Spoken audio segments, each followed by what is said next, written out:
Ciao! Ciao! Welcome back to iMovie Podcast. We're now on episode 16 of the podcast in which we go through each of the top 250 films on Letterboxd, and each week we will bring you a breakdown, a reaction, and first impressions also. of one of the films on the list. And this week we're heading quite high up in the rankings to the top 10. Very up. To the film in 8th place, which is Frank Darabont's Shawshank Redemption. And today we have a different setting because why not? We wanted to try something different. We also thought here is usually where we watch films, so maybe it makes more sense to do it here. So here we are, and ready to comment on this very high rated again film. Yep, a film that is probably one of, because I think on IMDb it's the top rated film, and it's always mentioned among conversations about the best American film, along with The Godfather and Citizen Kane and in fact also here, like in the Letterboxd list, it's Shawshank Redemption follows The Godfather Part 2, so yeah, it makes sense. It's that type of film that always gets mentioned, and the reason for its acclaim is, I think, a big part of that reason is that it's got like this. It's got an optimistic and inspirational story that has struck a chord with many people. Interestingly, it never had a great success when it first came out, but it was kind of a sleeper hit and took a while to gain traction. Yeah, and a huge popularity as well. And then I think it was the year after it came out, it was the most rented DVD, and then since then it's become established as one of the hallmarks of American cinema.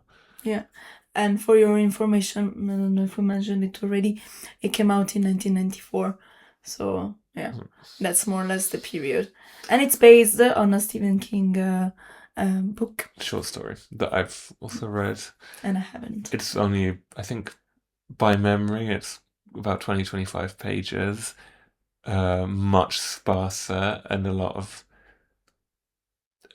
the things that are focused on in the film are barely mentioned in the book. And it's interesting that that a short story was adapted into like this epic 2.5 hour big budget drama that became so successful. Yeah, but it's interesting because that also means that the film adaptation then got more space to add the interpretation of the screenwriter. Yeah, definitely. I mean, it's definitely like a loose adaptation or an expanded adaptation. Yeah, exactly. And in fact, we also watched, just after, we watched the documentary on how it was made, or the reactions and interviews to the actors and the director and the production in general. And this also came out a lot. Maybe we will dig to this a bit more later. But yeah. Well, Stephen King was also interviewed, and he actually liked the adaptation, which is quite rare when it comes to Stephen King, because he's famously quite fussy about the way in which his books adapted on screen. But this one, he was saying he really liked the script, which is interesting, and also interesting because it's a very classical film in many ways, in the same way that maybe The Shining isn't, and I think that's interesting that he was so opposed to the adaptation of The Shining, but so enamored with Shawshank Redemption, because I think Shawshank is like very within the codes of American filmmaking. But we'll get more into that. But I very much agree. And regarding this topic of Stephen King liking his adaptation, also I guess allowed Frank Darabont, so the director, to then make his next film. I think next film. Oh yeah, one of the next in any case, The Green Mile, which I liked a lot, and which is also based on a Stephen King film. So that's also very interesting, I think. Before we talk about the Shawshank Redemption, would you say you preferred The Green Mile or the Shawshank Redemption? Allora, here we have a topic to open a bit. On a personal level, also I think I grew a certain affection towards The Green Mile because I watched it the first time, then I was like 13 years old, and then I watched it multiple times, and it really touches me a lot. Shawshank Redemption doesn't. I think it might be more important, the Shawshank Redemption, because it's more trying to also build something than just showing a horrible reality, I guess. Even if in both cases there is something I haven't seen The Green Mile, so. And hopeful that the director wants to highlight, in my opinion. But I think it's a bit more constructive, the Shawshank Redemption, so maybe a bit more useful to understand the very romanticized dynamic of a prison. Well, The Green Mile is a bit more romanticized, but it's more of a human touching story. The context is functional, but a bit marginal. The prison context. Yeah. Well, I think it's very much there. We should give a short description of the plot without spoilers, of course, for those who haven't seen it or those who don't know what it's about. So The Shawshank Redemption tells the story of a man, Andy Dufresne, who has been... he hasn't committed the murder of his wife and her lover, and we know that, or we think we know that from... I mean, it's shown to us that he's an innocent man from early on, and he's given 2 life sentences because he's kind of been put in a situation that makes it look as though he's guilty, and so he is sentenced to life in prison. But all of this happens like in the first 2 minutes. So the film is basically the story of his time in prison, his friendship with Red, who is kind of the prison dealer, played by Morgan Freeman, who manages to get stuff from the outside and bring it inside, and that's kind of his role in the prison. And he's also serving a life sentence, but has been in prison so long that he's now has the possibility to go out for parole, so for short periods, working in like a supermarket or something. And so but the real crux of the film is the friendship between these 2 men as it builds up over the many years they spend in prison together. Rumor has it you're a real cold fish. You think your shit smells sweeter than most. Is that right? What do you think? I'll tell you the truth. I had made up my mind. I understand you're a man that knows how to get things. I'm known to locate certain things from time to time. Yeah, and then there's the other aspect, which is the cruelty of the prison guards and corruption of the prison warden, who, because our main character, played by Tim Robbins, Andy, it used to be a banker in his previous life before he got sent to prison. The warden, whose name is Norton, kind of takes Andy under his wing, and in exchange for small privileges, like he's more or less untouchable in the prison, he makes Andy kind of do his taxes and help him commit financial crimes, basically. And that's basically becoming the story. Super rich, basically. Year after that, they rescheduled the start of the intramural season to coincide with tax season. The guards on the opposing teams all remembered to bring their W-2s. So Moresby Prison issued you your gun, but you actually had to pay for it. Damn right, the holster too. See, that's tax deductible. You can write that off.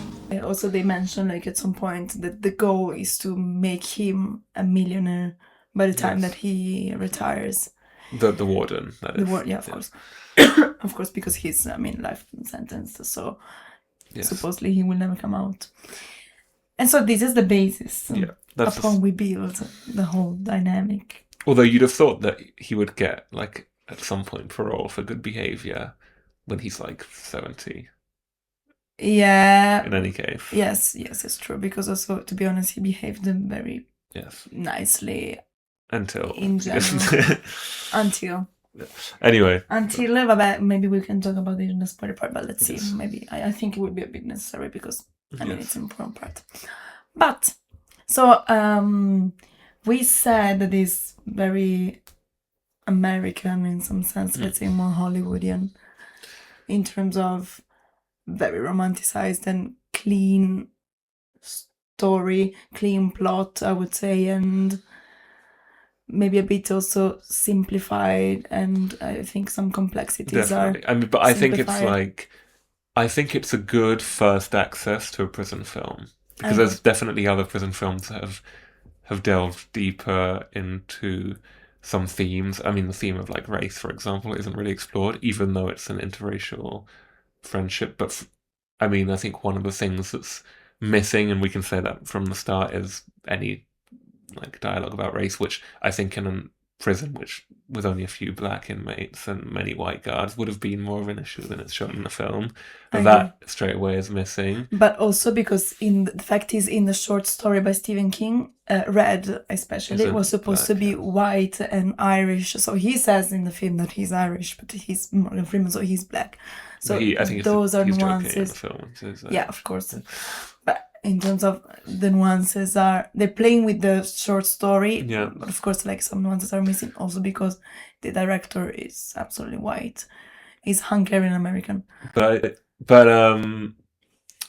this being said, and I think that's clearly missing, and there's definitely been many other films that focus on race in a more interesting way in a prison context. For example, a French film called Un Prophète that we recommend juxtaposes race, religion, and cultural differences inside a prison context, but in quite an interesting and original way. But that being said, because I think also like it's a film from the early 90s and it's a big Hollywood film, I think it's a good, like we said, it's a good entry point into the prison world, because some things are shown quite harshly. Nothing is too idealized in terms of we see rapes happening, we see like the cruelty of the guards, those things which probably weren't showed that much at the time, aren't shied away from. Yeah, let's say, for me, I interpret it as one of the main focuses, besides, the friendship that the actors mention a lot between Red, so Morgan Freeman, and Andy, so Tim Robbins. It's that it's showing the rotten of the prison system, or even more the prison industry, as also Angela Davis maybe would like to point out. And in this sense, I think that's very important. So that's something that I wouldn't have necessarily expected from this style of film, American film. But actually, that's the point. The point is the corruption is everywhere, in every little detail, and it's harsh, and the violence from the guards and in the end from the institution is really, really powerful and strong, and it's very much not like, because I think a lot of there was probably a temptation around that period, or also a bit earlier, I think, to represent the prison system as like a bit two-faced with flaws, but also like maybe to idealize a bit like the friendship between the guards and the prisoners, which isn't done in this film. There is no friendship between the guards and the prisoners, and it's true. The guards are always shown to be hostile, and there's no positive guard character. Not just hostile until they need something to get. Yeah, but even then, I mean, like even when Andy's doing their taxes or whatever, absolutely, they have they're the power. Still in control. They are in control, and they can decide everything on your life. As for example, you are refusing to do my taxes and to help me to, be a criminal with I don't know how to call it, with the white collar clean sheets. crime. Yeah, you can say that. But in any case, you want to help me. You don't want to do it anymore. Okay, then you will have 1 month in isolation.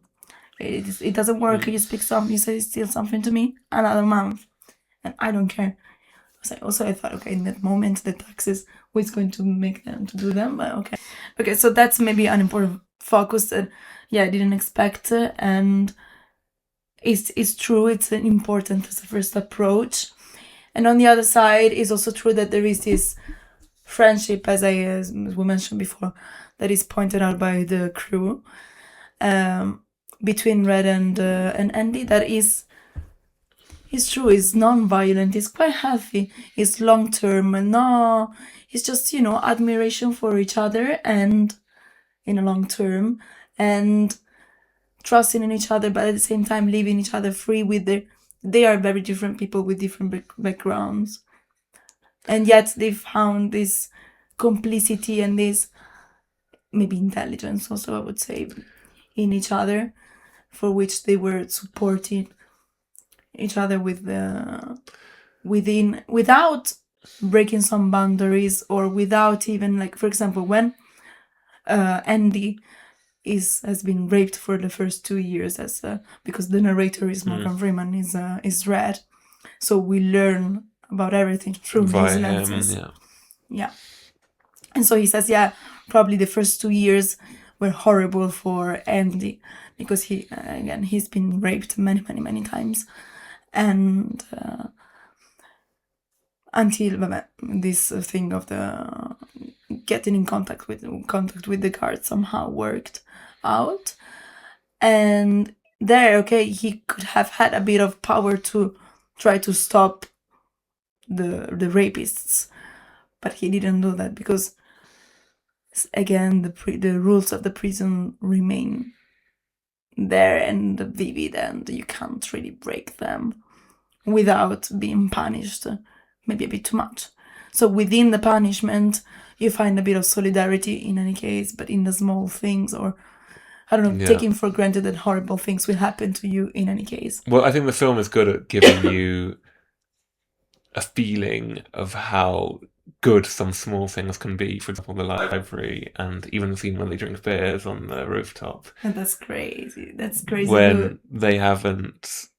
I mean, it's like just a taste of beer, probably they haven't tasted in some of them for 20 years or something.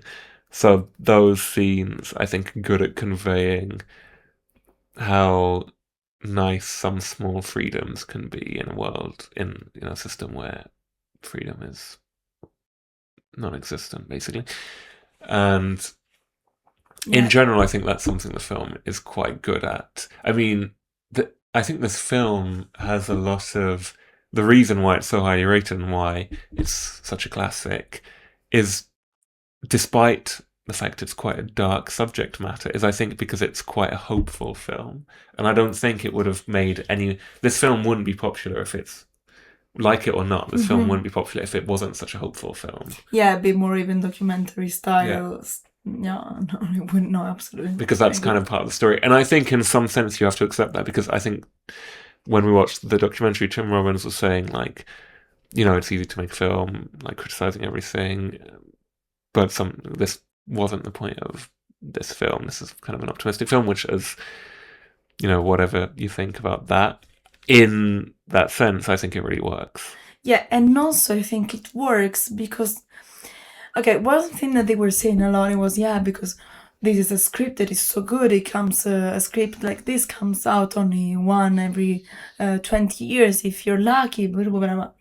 And I thought, it's well made, yes, there are a few cliches, but I think actually those cliches work, especially to arrive the big audience, maybe for whom, I guess somehow, I don't know, these stories for whom this story is.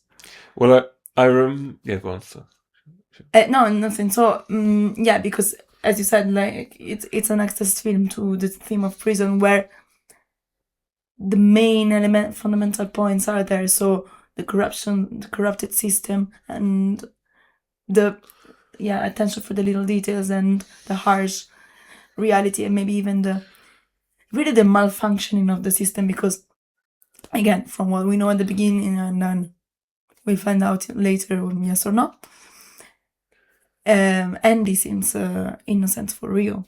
So again, like, a life sentence for someone who is innocent is crazy bad, and this is not so uncommon, even if it was a bit depicted as it was in the film.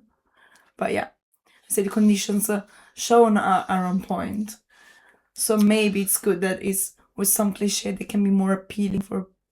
Well, I remember, I was going to say, when I first watched it, I was probably 14, 15. And I remember thinking, it's quite harsh, like, some things are quite harshly shown, because you expect it to be, because it's so famous, like, I guess, I don't know, you expect it to maybe not be so harsh in some things, but some things are quite harshly shown, and I think that's why the ultimate, like, the catharsis you get at the end of the film, for me, was always very effective, because you really feel like, for that to feel good, you have to have gone through like the harshness with them, and then by the end I think it does feel good. Spoiler, I guess, somehow. Well, I mean, it's no spoiler to say that this film has a hopeful ending, but if we want to go into the details, we should say from now on we'll spoil. And I think that whole ending part is, I mean, it's very Hollywood-esque.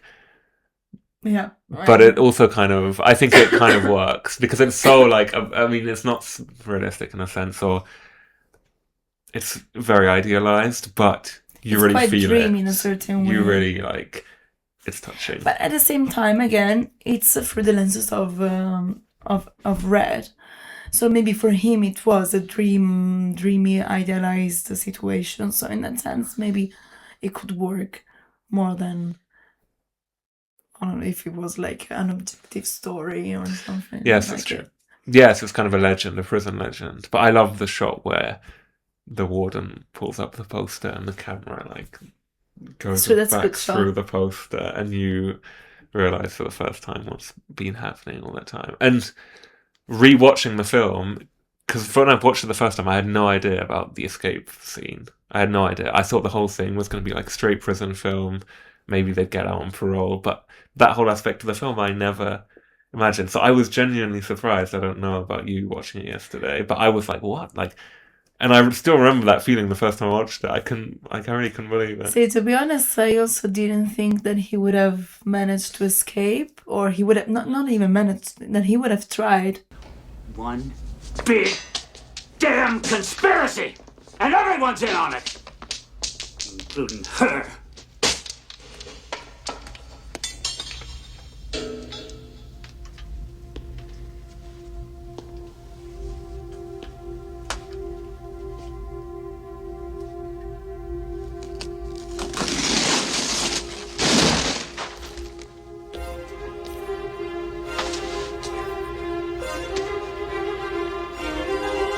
But at the same time, and when it happened, then I thought, okay, now I don't know. I told Clem, maybe it will come out as a dream, and he didn't actually exist, or I don't know, he got crazy, and they're all interesting theories, to be fair. yeah, because it's true. Again, like it's through the lenses of Red. So maybe it's not the real truth. Maybe even Red didn't manage to get out, or I don't know. But how they made it work in Red's mind, in any case, it's actually a good, satisfying conclusion, because all the pieces of the puzzle get together, and the revenge is so good. Yeah, it is very good. And you really want to say to Norton, the director of the prison, that disgusting human being, if we can say. Yeah, human being, because to be honest, what is more human than being cruel sometimes? Another thing that I think I can appreciate, I don't know if you thought about it, but is that there are no big romances or romanticized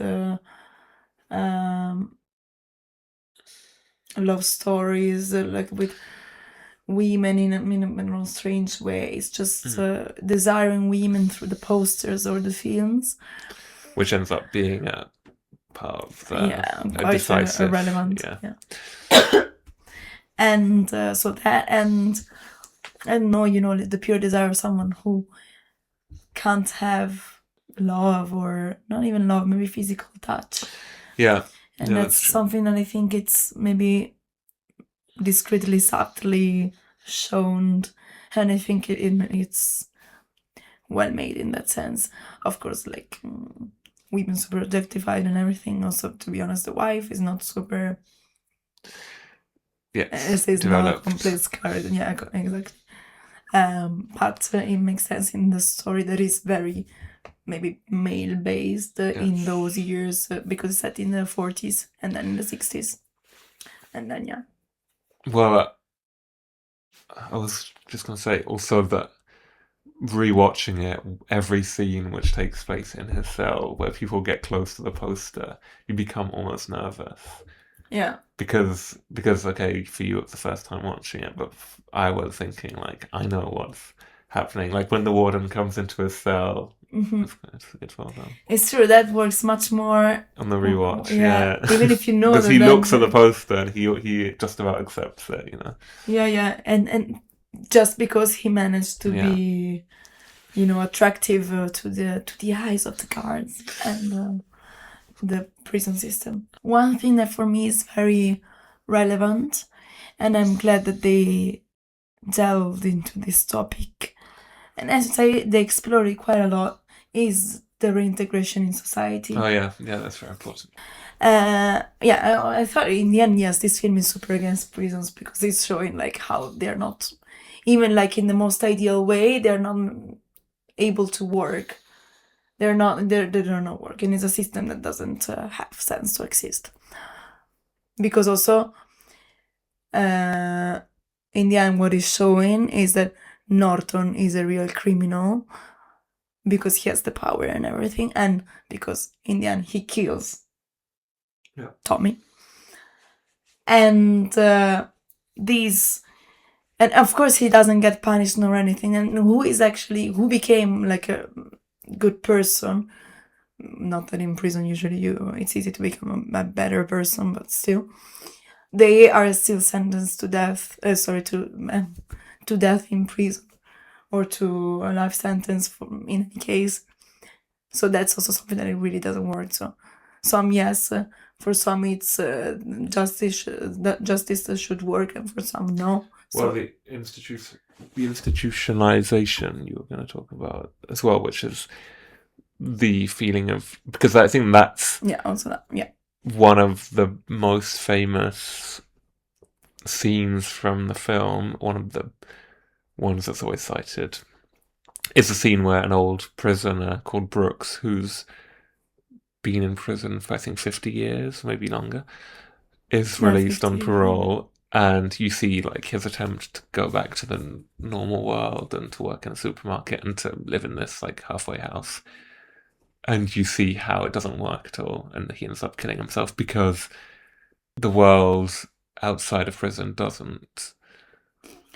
It's not what he knows. Yeah, it doesn't suit him. He can't live in that world anymore because of the experience of living in prison for so long, basically. Yeah, he had his routine, especially when you're old at some point. I mean, you have your routines, the people you know, your friends. Yeah. Even like he has a friend and he's a bird, is the crow, and Jack, something like that, and Jake, I think. Jake. And there's of course the parallel between the free bird and himself. Exactly, and then he goes in the war. He doesn't have anyone, also because I imagine like all the people that were close to him, where have they gone? I don't know. Some might be dead, many for sure, like the parents or anything, if they existed. And then you go in this war where cars now run fast, and you don't know what they are. And I thought like a lot nowadays with social media, so some people don't even never saw like a mobile phone. And now they have Instagram, TikTok, and they're like, what are these things? I don't know. So terrible. And I was glad somehow that the institution was providing them a job. But at the same time, it's true that the rest of his life is missing. So in the end, also, I think he was probably happier doing his prison job at the library. Exactly, you ended up having more life in prison. Yeah, of course. He liked it a lot. He knew all the books and everything. Now also with Andy, he managed to have more books, and he was useful, which I think is something very important, especially maybe for people of his generations, where individuals were identifying a lot with their jobs. Okay, he now had a job. He had a role in this mechanism, in this separated world that is also, even super integrated, of course, in the capitalist system and everything, even if with its own rules, like money doesn't really exist somehow. Interesting. And And yeah, so it's that part, and so in the end, of course, his freedom is in death, and he manages to take his freedom in this sense, maybe. Opposed to then both Andy and Red in the end, because they both know one escapes and the other one just gets out. And even there is a topic, because also Red, who was released, he was close to commit suicide too. But yeah, it's in fact the hope of being able to reunite, and the hope of something more, like of being able to see the ocean and to be able to escape from, to live a different life, that is driving him. And I think that's one of the quotes in the film that I wrote down: hope can drive a man insane. And I think it's like it's a John Cleese film called Clockwise that introduces the adage, it's not the despair, it's the hope that kills you. It's not the despair, Laura. I can stand the despair. It's the hope. And I think this film is maybe a more optimistic take on that idea, because the hope is satisfied. What tortures them is the idea that one day they might be free. More than the certainty of living their life in prison. It's the idea that maybe they can escape, and that's the worst part somehow. Maybe. Yeah, because also, to be honest, if you have that hope, you endure for many, many, many years, a life that you wouldn't want to live. So maybe if you didn't have hope, I don't know, you could have finished it before or behaved completely differently, but like that you still obey to some rules and some dynamics that even if you don't agree with them at all. So yeah, it's interesting. Yeah, you know what I like of this film also is that it really manages to touch upon different topics in not a superficial way. Some yes, but some no. They give like a proper analysis or soft analysis of different dynamics. So that's very no, it's effective and very touching, I think. Yeah, even if surprisingly I didn't cry. That is surprising. I was closer when Red was released. There's many scenes I think that could make you. I think also the scene where he gets out from the sewage and he's in the rain. Andy. Because it's more like that feeling of, for the first time, and at that point, how much is it? More than 20 years. It's true, yeah. Of touching the rain as a free person without having to wear this uniform, and whatever happens next, he made it out. Even if it's just for one night, he made it out. Like, that feeling must be something really special. Yeah. I agree. For me, that scene was a bit more cynic than touching, because I don't know, first maybe I didn't fall in love with Andy. So that's something that somehow had an impact, I think, on my crying situation. But I don't know, so that part was more like, okay, I'm happy for you, I'm glad you made it. Also, I didn't expect it, so I'm a bit under shock. And I don't know. I mean, I liked it a lot, but maybe I didn't feel like the rain touching my skin. I felt it on the screen. Yeah, no, I know what you mean. I don't know if you have the same feeling in general, you people watching this video. But no, in general, I think, and even the very end where Morgan Freeman goes off on the bus towards an uncertain future, but at least he's free and he's able to make some decisions. He was thrilled, yeah, excited and stressed, as he should be. And he said, I guess that's what a free person would feel.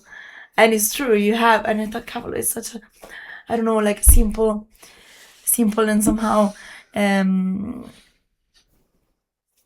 easy thing to access for us to, you know, go on the bus and then, being thrilled and uncertain of where you're going on a trip or everything. But still, I can't imagine how it must be for a person who spent their own life in prison. I think that because, okay, maybe I never said that, but I study anthropology. So in anthropology, the gift is a big topic, especially because Marcel Mauss,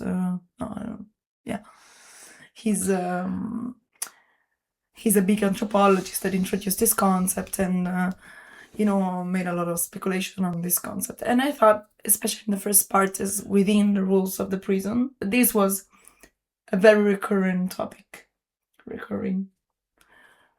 Because one way to maintain a certain network or to build some relationships is really like to give each other some things without getting anything back necessarily, or without wanting to have something back. And that's maybe peculiar, especially in the context of the prison, as it's underlined, because at the beginning Red always wants to be paid, and then at some point when he really starts to like Andy and he knows that Andy likes him a lot, then at that point they start to give each other gifts, and that's a way to establish, I think, a bond more and more. And that's something that in prison, in a context where humanity is supposed to be not there somehow, is very hopeful again. And is the beauty, maybe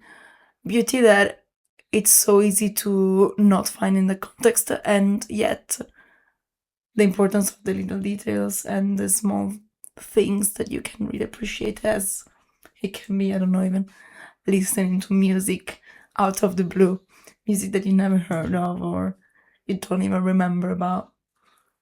Well, which a lot of those, as you say, little moments and gifts and things, as we said earlier, the small things are very much focused on as well, which is important. And also, I think it's a good, even, or at least I interpret this as also a good teaching for us who are not in prison or who have never been in prison. Okay, it's like, please take care of your small little details of daily life. You can go out and touch the rain, the snow, the sun, feel the sun on your skin. That's crazy good. Or listen to music, and you can really appreciate it and try to feel it, because in the end is the body's sensations are so important and so essential in the human condition, and this is a bit showing it.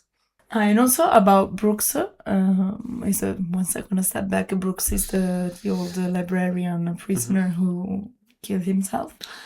He, as Stephen King, I think, mentioned in the documentary, he's just a paragraph in the short story. So I'm very glad that he's been developed and expanded much, much more, because he's one of the people that you feel affection for. Yeah, it's an important character. Yeah, he's quite of a key point. Also to understand, also for our main characters to understand what they want and where they can go, and maybe to also know that maybe hope sometimes is not giving you what you wish for. So how would you, having seen The Shawshank Redemption for the first time, finally, how did it compare to your expectations, firstly? And how would you rank it? How would you rate it, rank it? And what do you think about its position in the Letterboxd top 250? Allora, I thought... A lot of questions. A lot of questions that we can debate upon. I gave 4 stars and a heart, I think. Because in the end I liked it, and I think reflecting upon it even now, somehow I think it's important, and it might have done an important job. They said 8th in the top 250. No, for me it's a bit crazy that it's so high rated.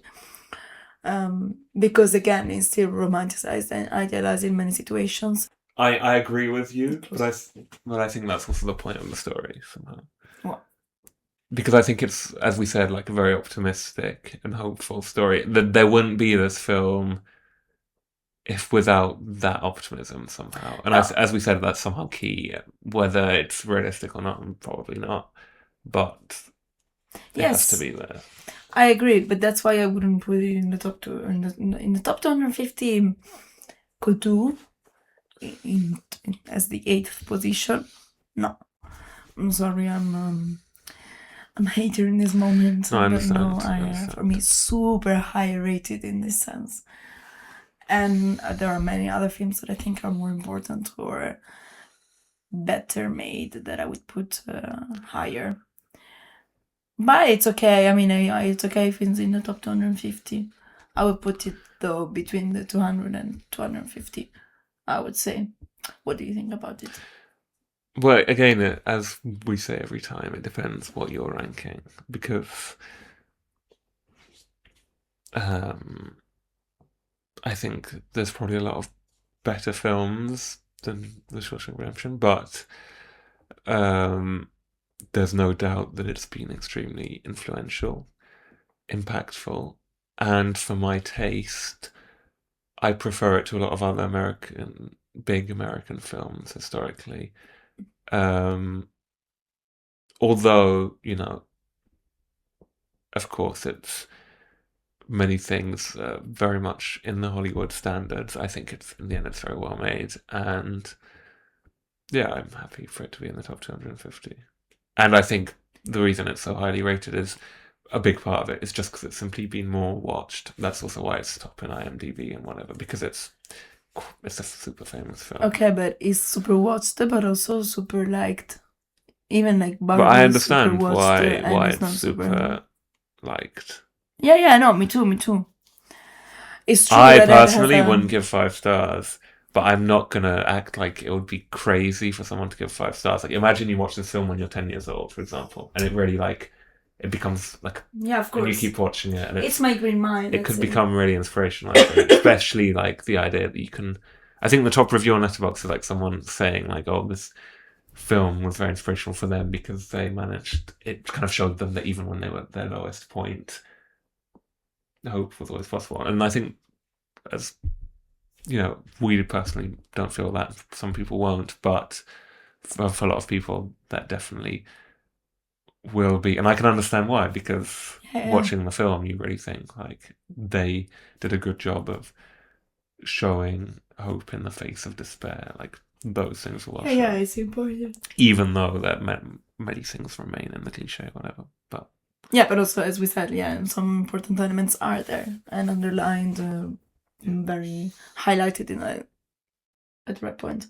But so let's say that you would put it in the top 250 in general, but in your personal, the one of your heart, let's say. Yeah, I could. It wouldn't be high on there, but I think you could. 250 is a lot of films. Like I was saying yesterday, so I probably could. Yeah,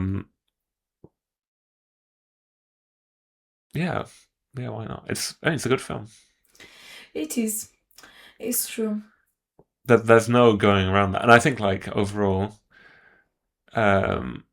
it's also a film I would happily. This was only my second time watching it, but it's a film that I would happily rewatch, I think, because like, if some people haven't seen it, whatever, it's a fun film to show them because like, it's iconic, and some scenes I like to see the reaction. I was excited to see your reaction to some scenes, and and also in general, nice.